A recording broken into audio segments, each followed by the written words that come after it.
We saw early on Monday, Senator Ed Markey was at a rally in Boston, and he said something about de-escalation. Obviously at this pro-Israel rally, a lot of folks were not happy about that, and they were booing him. We also saw yesterday Senator Bernie Sanders, who himself is also Jewish, but has also, been very fond of pro-Palestinian efforts. He also started to condemn some of the Israeli efforts, specifically some of the blockades to, block food, resources, fuel over the border into Gaza. He went as far to call this international war crime. Yeah. Welcome to Reporter's Notebook, where we talk to the Washington Examiner's top journalists about the stories breaking on their beats. I'm Jim Antle. I'm joined today by Congressional reporter Samantha-Jo Roth. SJ, obviously we've seen the horrifying scenes out of Israel and now the counter response in Gaza. Senate Democrats and Congressional Democrats more broadly have had in the past some divisions over how to handle the Middle East and how to handle Israel specifically. Have we seen any of that playing out during this crisis, or have they mostly been singing from the same song sheet? I think we're starting to see some of that emerge.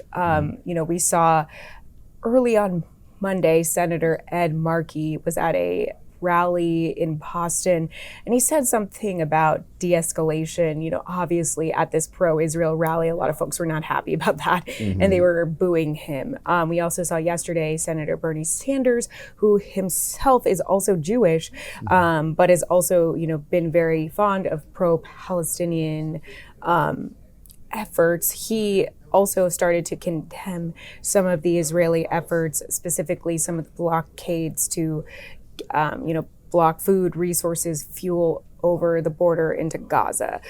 He went as far to call this international war crime. You're right, international law violation. Yeah, exactly. And we're starting to see some, there's definitely a worry within the party from some folks that I've spoken to that the longer that this goes on, this overflowing, very strong image of the U.S. that we see right now, very much backing Israel, that might go away, specifically with some of these very far left factions, the Squad. We're starting to see them, in the very aftermath of the attacks, they were very vocal, talking about, the complex history of the conflict, going as far to call Israel an apartheid state.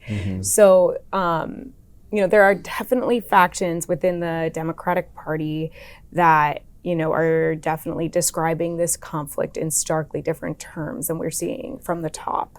And there are worries from activists and folks just within the party overall looking at, some of what we're seeing on college campuses. There's a lot of worry about that not reflecting exactly where the Democratic Party is. So Senator Bob Menendez has managed to get himself into more trouble. And so related to the ongoing indictment, we're now hearing talk of the man who was the chairman of the Senate Foreign Relations Committee until this indictment was handed down, maybe being a foreign agent? Yeah, that is something that came out today in a superseding indictment.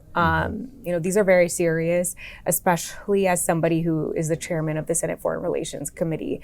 There are allegations that there were texts back and forth from a business associate directly with folks in Egypt, talking specifically about Egyptian initiatives. And, then we see Bob Menendez go as far as to actually write letters about some of these projects that they were raising issues with. And so this is just one more very serious allegation. Obviously, Senator Menendez has been very, he's been pushing back at any, all of the calls for him to resign. We've seen the Senate Majority Leader who, has obviously said that he finds some of the allegations disturbing, but he has not gone as far as to call for his resignation. So, we're going to have to see how this plays out in the days and weeks to come. Sometimes we've seen with some of these things where it looks like it's going to be, they're going to resist, and then all of a sudden something else happens. So it's unclear if this is really the straw that broke the camel's back, if you will, but it's another really serious charge. certainly Senate Democrats, especially Democrats who are up for re-election next year, have not rallied around him in the same way that they did when he previously faced legal charges. Yeah, absolutely. We saw that. And, some of these senators are really trying to distance themselves, like his, counterpart, Senator Cory Booker, somebody who even testified on his behalf at his last trial, has, even called on him to resign. There's a feeling within the caucus, or the conference rather, that he's almost taunting folks by not saying he's not going to run next year. I think there's an overwhelming feeling that the hope is he doesn't run. Sure. And, there's a lot of concern, especially with the map as it is. Democrats don't want to have to be worrying about whether they can win New Jersey. Exactly, a super blue state, when they have really tough battles in other states. So someone else who's running for Senate, who we now know is actually running, been rumored for a long time, is Kari Lake from your native Arizona. Talk a little bit about the dynamic here, where she's, after a long time of not conceding the governor's race, now she's pursuing a new election contest in a state, Republicans would like to see be competitive next year.